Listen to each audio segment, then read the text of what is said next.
সুপ্রিয় দর্শক, আপনাদের সবাইকে স্বাগত জানাচ্ছি আমাদের নিয়মিত আলোচনা অনুষ্ঠান সাদার ইউনিভার্সিটি অনুষ্ঠিত। আমরা সাম্প্রতিক বিষয় নিয়ে আলোচনা করি এই অনুষ্ঠানে। আজকে আমার সাথে দুজন অতিথি আছেন। আমার পাশে জনাব আলতাফ মাহমুদ, তিনি সভাপতি ঢাকা সাংবাদিক ইউনিয়নের। আছেন জনাব লিয়াকত আলী ভূঁইয়া মিলন, তিনি এফবিসিসি জেনারেল বডির মেম্বার এবং সাবেক পরিচালক Bangladesh chamber of commerce industry. আপনার দুজনকে স্টুডিওতে স্বাগত জানাচ্ছি। আলতাফ মাহমুদ, আপনাকে দিয়ে একটু শুরু করতে চাই। আমরা যদিও রমজানের মাস, রাজনীতি তেমন নাই, কিন্তু ইফতার রাজনীতি বেশ জমজমাট। কি মনে হচ্ছে আপনার? না, ইফতার দেখেন, এটা আমাদের এই মানে রমজান ঈদটাকে আমরা একটা উৎসব মনে করি না, একটা মুসলমানদের একটা উৎসবের মতো আর কি। যদিও আপনার পহেলা বৈশাখ বা অন্যান্য শহীদ দিবস এইরকম সার্বজনীন না হলেও মুসলমানদের জন্য একটা রমজান। ঠিক একইভাবে আপনার মানে রমজানের যে বিষয়টা আছে, এর মধ্যে কিন্তু কষ্ট আছে, আনন্দ আছে, দুটোই আছে। কষ্টটা হলো যারা একটু আর্থিক অসুবিধায় থাকে, যারা সামাজিকভাবে যাদের একটু কষ্ট ক্লেশ আছে, তারপরেও একটা ধর্মীয় অনুভূতি থেকে তারা কিন্তু এটা কিছুটা উৎসবের মতো পালন করার চেষ্টা করে। কিন্তু আবার যখন এই ইফতার সেহরি করা বা ইফতার করা, এই জায়গাটাই যখন সাধারণ মানুষের কাছাকাছি আসে, তাদের কিন্তু আবার কষ্ট হয়। আবার একটা শ্রেণী কি বড় বৃহত্তর শ্রেণী, বিভিন্ন অনুষ্ঠানে আমি মানে যাই, ইফতারের দাওয়াতে যাই, গেলে সেখানে দেখা যায় আপনার যেভাবে অপচয় হয়, আমি রিপিট, অপচয় হয়, এটা কিন্তু বন্ধ হওয়া দরকার। এর একটি অংশ যদি আপনি সাধারণ মানুষের মধ্যে দেওয়া হয়, গরিবের মধ্যে দেওয়া হয়, যারা না খেয়ে রোজা রাখে, যারা না খেয়ে একরকম শুধু পানি খেয়ে ইফতার করে, তো সেই ধরনের মানুষের মধ্যে যদি এর একটা অংশ বিশেষ বিলিয়ে দেওয়া হয়, তাহলেও কিন্তু একটা সাম্যতা বলতে যে কথাটা বুঝি আমরা, কিন্তু সাম্যতা নিয়ে অনেক সুন্দর সুন্দর কথা বলি। যারা ভালো ভাষাবিদ, ভাষা চর্চা করেন, তারা সাম্যতা নিয়ে খুব সুন্দর সুন্দর কথা বলেন, মানুষের আকর্ষণ বাড়ানোর জন্য। এবং রাষ্ট্রীয়ভাবে কিন্তু আপনি দেখবেন যে সরকারি বেসরকারি রাজনৈতিক দলগুলো যেভাবে ইফতারের আয়োজন করে, সেখানে কিন্তু একটা উৎসবের মতো মনে হয়। এবং এই উৎসবটা কিন্তু আপনার, আমি মনে করি যে এই উৎসব কি আপনার ইসলামিক ধর্ম মতে বিধানে এতটা উৎসব করার ব্যবস্থা আছে কিনা। আপনি দেখেন আপনি সেই ইসলামের ইতিহাস যদি দেখেন, আপনি শুধু মানে মহানবী হযরত মুহাম্মদ সাল্লাল্লাহু আলাইহি ওয়াসাল্লাম কি করতেন, একটা কুরমা খেয়ে তিনি রোজা ভাঙতেন, এক গ্লাস পানি খেয়েই করতেন, এবং সাহাবাদেরকে তারাও কিন্তু সেটা অনুসরণ করতেন। পরবর্তীকালে যে খাবে না তা না, কিন্তু এই রোজাকে সামনে নিয়ে যেভাবে খাওয়া দাওয়ার যে একটা উৎসব হয়। আমি একটা ইফতারে গিয়েছিলাম কিছুক্ষণ আগে, দেখলাম যে রকমের খাওয়ার অ্যারেঞ্জমেন্ট করেছে। হ্যাঁ, তারপরে আমি তাদেরকে বললাম যে আপনি যে এর খাওয়ার পরে আপনাদের আছে, পোলাও আছে, আপনার বিরিয়ানি আছে, এটা যে ঘোষণাটা যে দিলেন, কিন্তু এটা যেহেতু আছে, এটা কিন্তু ফার্স্ট পার্টটা কিন্তু কমাই দিলে পারতেন। এটা যদি নাও দিতেন তাহলে কিন্তু মানুষের মনে কোনো কষ্ট থাকতো না। এইভাবে কিন্তু আপনার কিছুটা বাড়তি খরচ হয়, এইটা কিছুটা বন্ধ করা যায়, কিন্তু এটা আমরা রাষ্ট্রীয় ভাবেও কিন্তু করা যায়। ব্যবসায়ীরা কি বলে দেখি। লিয়াকত আলী ভূঁইয়া মিলন, আপনার কি অভিজ্ঞতা ইফতার রাজনীতির? ভাই যেটা বলে সেখান থেকে আমি একটু সামান্য ডিফার করি। ডিফারটা হচ্ছে, আমি বলতে চাচ্ছিলাম যে ইফতারি কিন্তু অনেকটা আবার মিলন মেলার মতো, মানে অনেকের সাথে কিন্তু দেখা সাক্ষাৎ হয়। এটা একটা কিন্তু আমার মনে করি এটা আমাদের একটা ঐতিহ্য। আমরা মনে করি, আপনি দেখেন আমাদের যে ব্যবসায়ীরা ইসলামপুরে, শুধু গেলে একটা ছোট্ট উদাহরণ দিই, ইসলামপুরে যখন ইফতারিটা হয়, বিশেষ করে বস্ত্র মার্কেটে, ওরা এক জায়গায় বসে যখন সবাই মিলে, মালিক থেকে আরম্ভ করে কর্মচারী সবাই কিন্তু একসাথে ইফতারি করে, সেখানে কিন্তু শুধু ইফতারি খাওয়াটাই কিন্তু আসল কথা না। সেখানে ইফতারির সময় কিন্তু সব পারস্পরিক সবার সাথে কিন্তু একটা সুন্দর সম্পর্ক হয়। এবং আমি মনে করি যে একদম রাষ্ট্রীয় পর্যায় থেকে আমাদের ব্যবসায়ী পর্যায়ে বলে অন্য সব জায়গায় কিন্তু প্রতিদিনই কিন্তু ইফতারির দাওয়াত হয়। এবং এখানে আমি মনে করি, হ্যাঁ ভাই যেটা বললো এটা ঠিক আছে, অপচয়ের একটা ব্যাপার আছে, কিন্তু তারপরও আমি মনে করি যে আমাদের যে ঐতিহ্য, আমাদের যে মানে দেশের ইফতারি খাওয়ার এটা আমার মনে হয় কি যে একটা পারস্পরিকের সাথে সবার একটা সেতু বন্ধনের একটা বেশ ভালো জায়গা আমি মনে করি।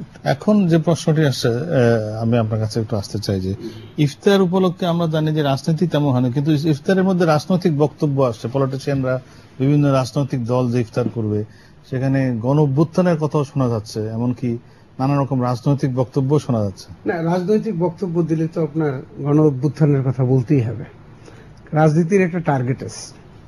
আপনার যারা রাজনীতি করেন তারা কিন্তু সবসময় ওই বিষয়টাকেই সামনে রাখেন, আন্দোলন মুভমেন্টটাকে কত কঠিনভাবে অভ্যুত্থানের পর্যায়ে নিয়ে যাওয়া যায়, এরকম চিন্তা ভাবনা কিন্তু তাদের আছে। এখন দেখেন যে ইফতারের কথাটা আপনি বলছিলেন, সেটা আমিও আবার ভিন্ন ব্যাখ্যা দিলাম, এটারও কিন্তু আবার এই ধরনেরও ব্যাখ্যা আছে। এই ইফতারের আপনার একটা জিনিস, আপনি যেটা বললেন আন্দোলন, আমরা কিন্তু এখানে যারা আছে সবাই কিন্তু আমরা ছাত্র রাজনীতি বলেন, অনেক সবাই সব জায়গাতে ওখান থেকেই আসছে। আন্দোলন কিন্তু মুখে বললে আন্দোলন করা যায় না। আন্দোলনের একটা পরিবেশ লাগে, এবং আন্দোলন বলে বলে কিন্তু আন্দোলনের যে আওয়াজটা, এটাও কিন্তু ওই যে বাঘ আসলো বলে আর জীবনে বাঘ আসবে না, কিন্তু এটা কিন্তু বাঘ আসে কিনা সেটা তো বলা মুশকিল। যারা রাজনীতি করেন, যারা আন্দোলন করতে চান, তারা কি পর্যায়ে এটাকে নিয়ে আসবেন, কি পর্যায়ে আমাদের সামনে এসে হাজির হবে বলা মুশকিল। তবে আমরা একেবারে নিশ্চিন্তে থাকার কোনো কারণ নেই। আপনার জিনিসটা দেখেন যে মাঝখানে কিছুটা গ্যাপ আছে, এবং সেই ওই 3 মাসের যে আন্দোলন আমরা বিরোধী দলের যেটা দেখেছি, সেই আন্দোলনের মানে আপনার এটা ভোলাটা আমাদের জন্য খুব একটা কঠিন হবে, কারণ আমরা এরকম আন্দোলন দেখি নাই। এটা পাকিস্তান আমলে যারা আন্দোলন করেছেন তারাও দেখেন নাই, এবং পরবর্তীকালে স্বাধীনতার পরে যে আন্দোলন হয়েছে তারাও এইরকম ধ্বংসাত্মক আন্দোলন, কিন্তু এরশাদের আমলের আপনার পুরোটাই তো আন্দোলনের মধ্যে ছিল।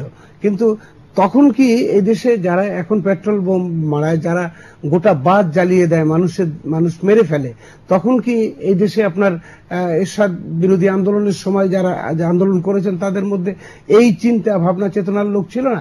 ছিল, ডেফিনেটলি। কিন্তু তখন তারা কেন করতে পারে না? একটা মাত্র কারণে, সেটা হলে পেছনের যে শক্তি প্রয়োজন হয় এগুলো করার জন্য কিন্তু আর্থিক যোগানটা হলো সবচেয়ে বড় জিনিস, এবং সেইটা তখন হয়তো ছিল না, সেইখানে একটুখানি কমতি ছিল বলেই তারা এই কাজগুলো করতে পারে না। এখন আপনি যেটা বলছিলেন সেটা বলি, আমি শেষ করে দিই।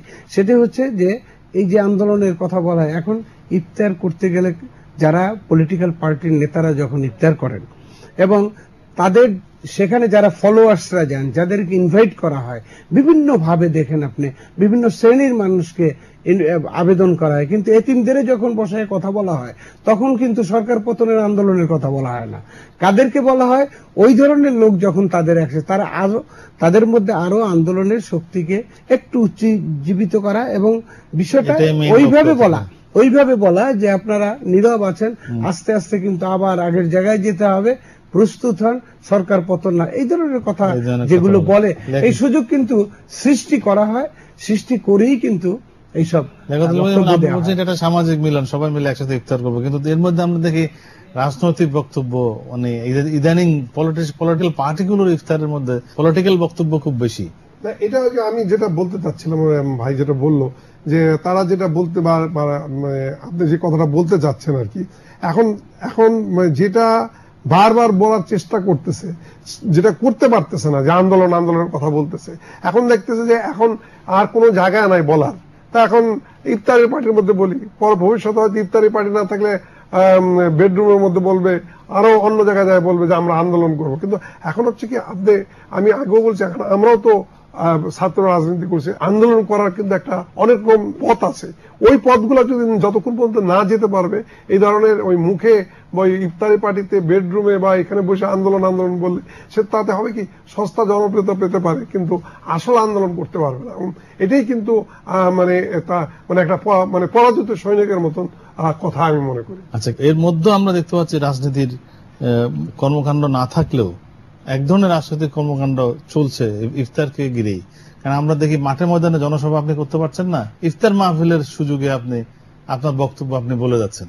না, ইফতার মাহফিলে হচ্ছে আরেকটা জিনিস দেখবেন, শুধু ইফতার মাহফিলে কিন্তু রাজনীতি হচ্ছে না। রাজনীতি আপনার যে যারা রাজনীতি করেন, রাজনৈতিক দলের সাথে সংশ্লিষ্ট যারা ভবিষ্যতের চিন্তা করেন, ভবিষ্যৎ মানে কি রাজনীতি করার প্রধান উদ্দেশ্য কিন্তু একটা মাত্র মানে উদ্দেশ্য, সেটি হচ্ছে আপনি রাজনীতি করবেন, নেতা হবেন, মন্ত্রী এমপি হবেন, দেন মন্ত্রী হবেন। যদি আপনার গভর্নমেন্ট যদি ক্ষমতায় আসে তাহলে আপনি সে 100 কোটি টাকার মালিক হবেন, 1000 কোটি টাকার মালিক। এটা প্রসেস তো আছেই রাজনীতির ক্ষেত্রে। এটা সর্বক্ষেত্রে যে এই সুযোগটা পাওয়া যায় তা না, এইখানে একটু বেশি পাওয়া যায়। আপনি দেখেন যে একজন আমাদের দেশে এমন সব কথাবার্তা যেমন বলে, ঢাকায় বসেই বলে, ঢাকায় যারা আসে তারা বলে, ঢাকার বাইরে আপনি ফোন করলে দেখবেন সেটি হচ্ছে যে এমপি সাহেবের কথা, এখন কিন্তু মন্ত্রীর কথা কম বলে, যে মন্ত্রীর নির্দেশ ছাড়া পাতাটি নড়ে না। কিন্তু এখন কিন্তু শোনা যায় যে বলাও হয়, যেটা হলে এমপি সাহেবের নির্দেশ ছাড়া পাতাটি লড়ে না। এখন আমি যেটা বলি, যেটা আপনি বলছিলেন সেটাই বলি, যে জিনিসটা হচ্ছে যে রাজনীতি হচ্ছে না, শুধু এই প্যান্ডেলের মধ্যে রাজনীতি হচ্ছে তা না। বড় বড় নেতারা বড় বড় প্যান্ডেল করে বড় বড় ব্যবস্থায় রাজনীতি করছেন ইফতারের মাধ্যমে, সেটা না। কিন্তু ইফতার যারা রাজনীতি করেন তারা কিন্তু গ্রামে গঞ্জে পর্যন্ত তাদের লোক মারফত কিন্তু, এবং সেখানে যদি আর্থিক সুযোগ সুবিধার বিষয়, কিন্তু রাজনীতি কিন্তু আর্থিক সুযোগ সুবিধার বিষয়টা কিন্তু সবচেয়ে। আমি এর মধ্যে ইফতারের সঙ্গে অর্থনীতি একটি বড় জড়িত। এর মধ্যে বাজেট পাশ হলো, সামগ্রিক অর্থে অর্থনৈতিক অবস্থা, দ্রব্যমূল্য, একজন ব্যবসায়ী প্রতিনিধি হিসেবে আপনি কিভাবে দেখছেন? দেখুন, আমি যেটা মনে করি, আমরা কিন্তু অনেক সময় মানে বেশ কিছুদিন আগের কথা বলে, আমি তখন টেক্সটাইল অ্যাসোসিয়েশনের প্রেসিডেন্ট ছিলাম। আমি সবচেয়ে বেশি সরকারকে বা বর্তমান বিদ্যুৎ প্রতিমন্ত্রী বা বিদ্যুতের সাথে যারা জড়িত আছে তাদেরকে আমি ধন্যবাদ দেওয়া উচিত। এই জন্য দেখেন, আমি যখন টেক্সটাইল অ্যাসোসিয়েশন প্রেসিডেন্ট ছিলাম, আমাদের টেক্সটাইল মিলগুলা কিন্তু চলতো না এই বিদ্যুতের অভাবে। এবং এখন যে অবস্থা, এখন যে বিদ্যুৎ বলেন বা সামগ্রিক যাতায়াত, সব দিক দিয়ে কিন্তু এখন কিন্তু আপনার এই সেক্টরটা, মানে আমাদের যে কলকারখানা বলেন, শুধু টেক্সটাইল মিল না, এই সেক্টরের সাথে যারা জড়িত, শিল্প কারখানা, আমি মনে করি সর্বকালের সর্বশ্রেষ্ঠ সময় যাচ্ছে এখন। এটা আপনি দেখেন, কোন পত্রিকায় কিন্তু আপনি পাবেন না, বা কোন জায়গায় আন্দোলন, বা আমরা ব্যবসায়ীরা কিন্তু তখন আন্দোলন করতাম বিদ্যুতের জন্য বেশি, বলতাম যে আমাদের অমুক জায়গায় বিদ্যুৎ নাই, অমুক জায়গায় টেক্সটাইল মিল বন্ধ, অমুক জায়গায় গার্মেন্টস ফ্যাক্টরি বন্ধ হয়ে যাচ্ছে। এখন তেমন হচ্ছে কি, এই জিনিসটার থেকে কিন্তু আমরা বেরিয়ে আসছি। এবং এটা কিন্তু আমি সরকারকে, মাননীয় বিদ্যুৎ প্রতিমন্ত্রী, এদেরকে কিন্তু আমি ধন্যবাদ দেবো এই জন্য। তারা কিন্তু এই জায়গাটা কিন্তু কোনো জায়গায় কোনো কম্প্রোমাইজ করে নাই, এই জায়গাটা কিন্তু তারা একদম, এবং তারা বুঝতে পেরেছে যে দেশের বিদ্যুৎ হচ্ছে মেন। এবং যেটা এখন দেখেন পাকিস্তানে কিন্তু এখন শুরু, আপনি দেখবেন পাকিস্তানে কিছুদিন আগে কিন্তু অনেক লোক মারা গেছে গরমে। ওটা পরে শুনলাম যে বেশি লোক মারা গেছে গরমে, ঠিক আছে, কিন্তু ওই কারেন্ট নাই, যে বিদ্যুৎ যেহেতু ছিল না, সেই জন্য লোডশেডিং আরো লোক সংখ্যা মারা গেছে। এবং তাদের মানে সেখানে আজকে দেখেন, আমরা অনেকে আমরা পাকিস্তান বলি, আজকে দেখেন পাকিস্তানে এখন অনেক, মানে পুরো পাকিস্তান 14 ঘন্টা 12 ঘন্টা বিদ্যুৎ থাকে না, 16 ঘন্টা বিদ্যুৎ থাকে না। তো সেখান থেকে আমরা বেরিয়ে আসি, আমরা কিন্তু এই জায়গাটা কিন্তু আমরা কেউ কিন্তু খেয়াল করতেছি না, যেখানে যে আমরা কত বড় সাকসেসফুল হয়েছি। এবং এটা এই বিদ্যুতের ক্ষেত্রে একটা বড় সাকসেস আপনি বলছেন। আমি একটু আপনাকে জানতে চাই, আমরা রমজান আসলেই কিছু জিনিসপত্রের দাম বাড়বে এরকম একটা ভাব, মানে কাঁচামরিচ, বেগুন, একজন সাংবাদিক হিসেবে আপনি কিভাবে দেখছেন এবারের বাজার, মানে এই রমজানের বাজারটা কেমন চলছে? না, তেমন রমজানের বাজারে তেমন একটা প্রভাব আমি দেখছি না, 2-4টা আইটেম ছাড়া আর কি। এটা আপনি যেটা বলছেন, কাঁচামরিচের বিষয়টা হয়েছে কি, দেখেন কাঁচামরিচ কিন্তু 10 টাকা সেরো কাঁচামরিচ আছে, তাই না, থাকে। এটা যখন থাকে 10 টাকা হয়, তখন কিন্তু আমরা কখনোই বলি না, লিখিও না যে কাঁচামরিচ 10 টাকা। কিন্তু যখন 110 টাকা বিক্রি হয়, তখন কিন্তু এটা নিয়ে অনেক হইচই হয়। এবং কিন্তু আপনি দেখবেন যে ঢাকা শহরে 110 টাকা বা 80 টাকা বিক্রি হচ্ছে কাঁচামরিচ, কিন্তু ওই দিনই কিন্তু আমি 30 টাকা দিয়ে কাঁচামরিচ কিনেছি আমার বাসার সামনে। মানে দরকার ছিল না, আমার তো বাজার ওইভাবে আমার করা হয় না।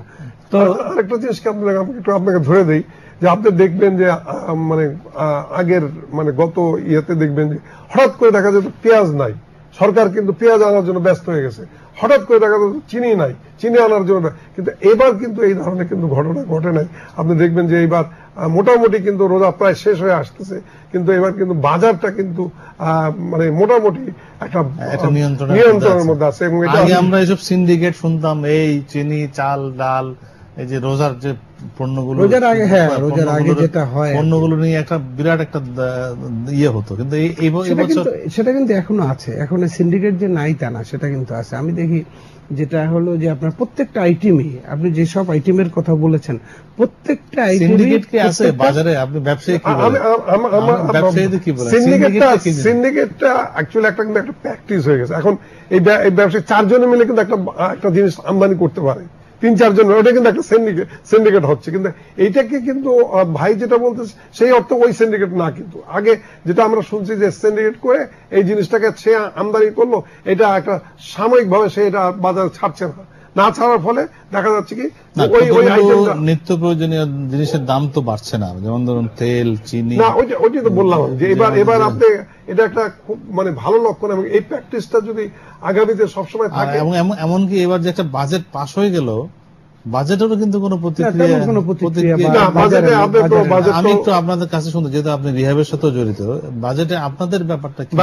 বাজেটে আমাদের এফবিসিএস এর প্রেসিডেন্ট যেটা বলছে, ওই সাথে আমি একসাথে একসঙ্গে বলতে চাই, বাজেটটা আসলে ব্যবসায়ী বান্ধব বাজেট এটা হয়েছে। এবং এটা সরকারকে তো আপনার মাননীয় অর্থমন্ত্রীকে তো সব দিকে দেখা লাগে। অনেক আপনার আইটেম, কেউ আমদানি করতেছে, কেউ প্রোডাকশনে করতে, সবগুলো মিলিয়ে কিন্তু বাজেটটা করতে হয়। সেই ক্ষেত্রে কিন্তু যে বাজেটটা ডিক্লেয়ার করেছে আমাদের এফবিসিএস এর প্রেসিডেন্ট যেটা বলছে, তার সাথে একমত পোষণ করে আমি বাজেট ঠিক আছে। তবে আমাদের রিহাবের কিন্তু আমাদের রিয়েল এস্টেট সেক্টরে কিছু কিছু জায়গায় আমাদের দাবি দাবা রয়েছে, সেগুলো নিয়ে আমরা কাজ করতেছি। ওগুলা হয়ে গেলে মনে হয় এই সেক্টর, এটা একটা স্পেশাল কেয়ার নিতে হবে সেটা বলতে গেলে আমার অনেক সময় লাগবে।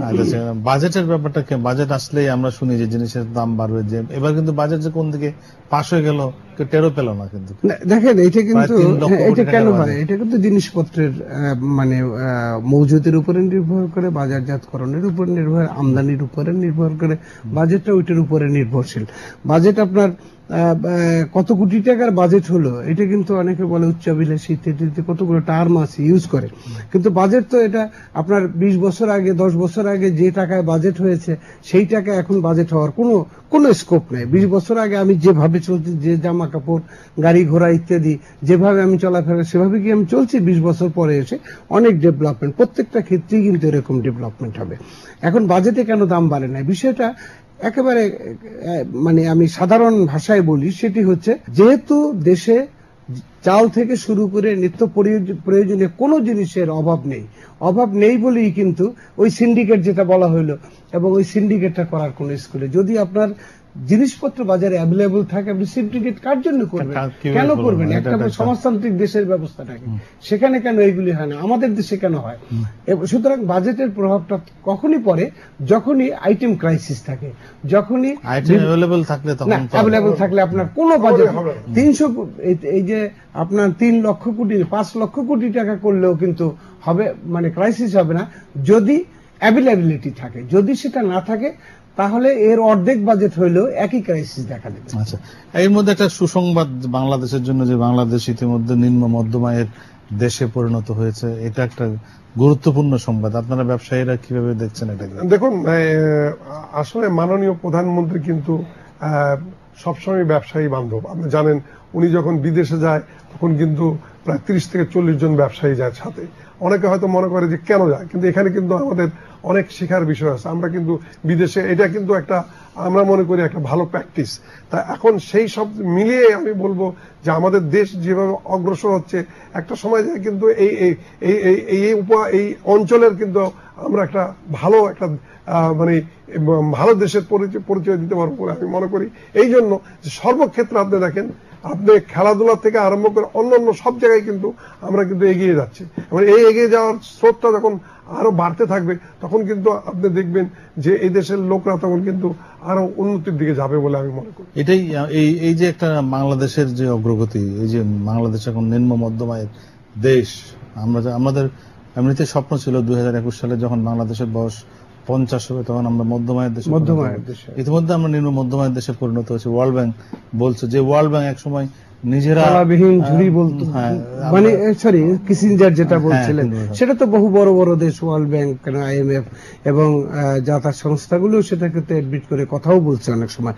সেই জায়গাটা না মধ্যম আয়ের দেশের কথা যেটা বলা হয়েছে 21 সালের মধ্যে, এবং নিম্ন মধ্যম আয়ের পর্যায়ে আসা মানে কি হলো, তাহলে আমরা ওই জায়গাটাই চলে গেছি। লেফটেন্যান্ট কর্নেল আর কর্নেল কিন্তু পাশাপাশি, একদম অ্যাডজাসেন্ট, এবং বিষয়টা ওই রকমই আর কি, যে নিম্ন মধ্য মানে আমরা মধ্যমের মধ্যেই চলে আসছি। মাননীয় প্রধানমন্ত্রী সেদিন বলেছেন যে যেভাবে আন্তর্জাতিক পর্যায় থেকে বলা হয়েছে, এটা তো আর এটা তোকে প্রেসার দিয়ে অথবা কেউ শিখিয়ে দেওয়া হয় না। অতএব আমরা ওই জায়গাটায় চলে গেছি এবং তার আগেই হয়তো আমরা চলে যাব। সুতরাং আপনি সর্বক্ষেত্রে দেখেন না, আপনি শুধু ভাই তো খেলার কথা বললেন, আপনি দেখেন বাংলাদেশে এখন থেকে 10 বছর আগে, 15 বছর আগে, আপনার 20 বছর আগে ধরেন, এবং এই বছরগুলো সময়গুলোতে ধরেন বাইরের লোকগুলো, আমরা বাইরে চাকরির জন্য যাই, বাইরের থেকে রিমিটেন্স আছে, সেই দিয়ে আমরা এখানে বাজেট হয়, ইত্যাদি ইত্যাদি হয়, কিন্তু বাইরের বড় বড় দেশ থেকে কিন্তু বাংলাদেশে এখানে চাকরির ব্যবস্থা আছে, কাজের ব্যবস্থা আছে। লক্ষ লক্ষ বিদেশি লোক বাংলাদেশে কিন্তু কাজ করছে, তারা এখান থেকে, তাহলে ডেফিনেটলি তার দেশে ওইসব দেশের চাইতে অনেক ভালো পরিবেশ, আর্থিকভাবে আমরা সমৃদ্ধ বলেই তো এখানে আসে। সুতরাং দেশ কিন্তু সামনের দিকে এগুচ্ছে, পিছিয়ে যাওয়ার কোনো সুযোগ নাই। আপনি যে রাজনীতি করেন, যত ধ্বংসাত্মক পথে যাচ্ছে, রাজনীতি তো আগাচ্ছে না, না রাজনীতি আগাচ্ছে না, রাজনীতি কিন্তু পিছনে টেনে ধরেও কিন্তু আপনি পিছনে আনতে পারবেন না। আপনি দেখেন যে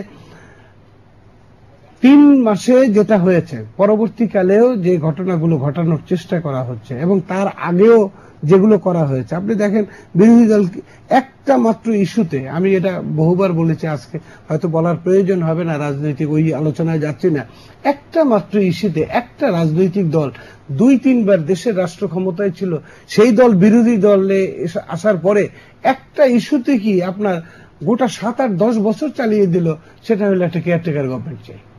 আর কোন ইস্যুতে এত দেশে এত সমস্যা আছে। বিদ্যুৎ ছিল না এক সময়, এই গভর্নমেন্ট যখন ক্ষমতায় আসছে অন্ধকারে ছিল ঢাকা শহরে, ঢাকা ছেড়ে মানুষ চলে যাওয়ার অবস্থা হয়েছিল। আমরা তো ব্যবসায়ীরা তো হিসেবে তারা আরো ভালো জোনাকি পোকা নিয়ে গিয়েছিলাম আপনার ইয়েতে, কি বলে, বিদ্যুৎ ঘেরাও দিয়ে। কিন্তু এটাও তো ঠিক লেখাতলে ভূয়া মিলন, আমি আপনার কাছে একটু জানতে চাই যে একই সঙ্গে এই পরিস্থিতি যে এখন যে ভালো অবস্থায় আছে, এটাকে অব্যাহত রাখতে হলে একটা রাজনৈতিক সহনশীলতাও দরকার। অবশ্যই এটা এখান থেকে কিন্তু শিক্ষা নেওয়া উচিত। এখন আমি তো এখানে বলার আগেও বলছি যে আন্দোলন তো করবে, অবশ্যই আন্দোলন করা উচিত, গণতান্ত্রিক অধিকার থাকা উচিত, কিন্তু আন্দোলন যেভাবে করা দরকার সেভাবে করা উচিত। এখন ওইভাবে আন্দোলন না করে এখন ওই যে পেট্রোল বোমা বা ওই বোম মেরে মানুষকে আগুন দিয়ে জ্বালিয়ে এই সমস্ত করে যদি করে, তাহলে কিন্তু তারা কিন্তু পিছাবে, দেশও পিছিয়ে যাবে। এবং সেই জন্য আমি মনে করি এখন দেশ যেভাবে আগাচ্ছে এবং দেশের মানুষ কিন্তু সমস্ত মানুষ কিন্তু এখন বুঝতে পারতেছে দেশ এগিয়ে যাচ্ছে, এবং দেশ এগিয়ে যাওয়ার জন্য আমাদেরও কিন্তু সমর্থন দিতে হবে।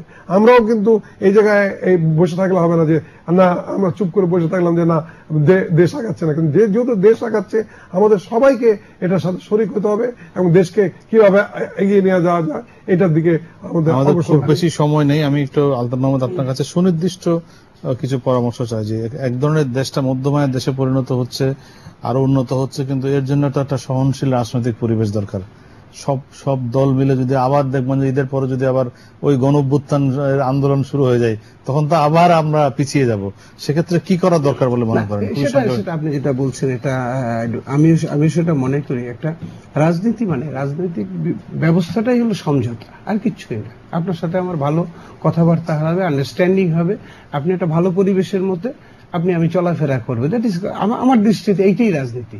সুতরাং সেই রাজনীতি থেকে আপনার হিংসাত্মক পথে না নিয়ে এটা ভালো পথে নিয়ে আসা যায়, এবং দেশের প্রত্যেকটা যে ডেভেলপমেন্ট হয়েছে, আপনি দেশের মানে আপনার সমুদ্র সীমা নির্ধারণ থেকে শুরু করে এবং সর্বক্ষেত্রে আজকে আপনার খেলাধুলা পর্যন্ত যদি আপনি ধরেন, সর্বক্ষেত্রেই কিন্তু একটা ডেভেলপমেন্ট হয়েছে।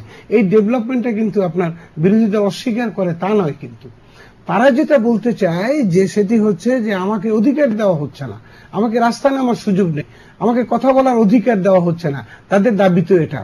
কিন্তু রাস্তায় দেওয়াও বন্ধ হয় না। আপনি যদি একটা প্রোগ্রাম দেয় রাস্তায় যাওয়ার বন্ধ হবে? আপনি যে কথা বলছেন, কথা বন্ধ করে রাখছে। আপনি যে টেলিভিশন, এই যে টেলিভিশন উন্মুক্ত আলোচনা হচ্ছে, এখানে কি বিরোধী দলের লোকজন কথাবার্তা বলে না? আপনাকে কেউ নিষেধ করেছে যে আপনার বিরোধী দলের লোক টেলিভিশনে, আপনার অনুষ্ঠানে তো বিরোধী দলের বহু লোক আসে? এর অর্থ এই নয় যে গভর্নমেন্ট নিষেধ করে, কোনো ক্ষেত্রে নিষেধ। আপনাকে আপনার কথাটা বলার যথেষ্ট সুযোগ আছে এবং সেই কথাটা বলে একটা সমঝোতার জায়গায় আসতে হবে। যদি সেখানে না আসেন তাহলে একটা কথা আমি একটা কথা বলি, যেটা বলছিলাম, দেশ কিন্তু সামনের দিকে, যেমন আধুনিকতা কিন্তু সামনে। আপনি যদি না শেখেন, না জানেন, না বোঝেন, আপনি কিন্তু ওই জায়গায় দাঁড়িয়ে থাকবেন। আধুনিকতা কিন্তু সামনে চলে।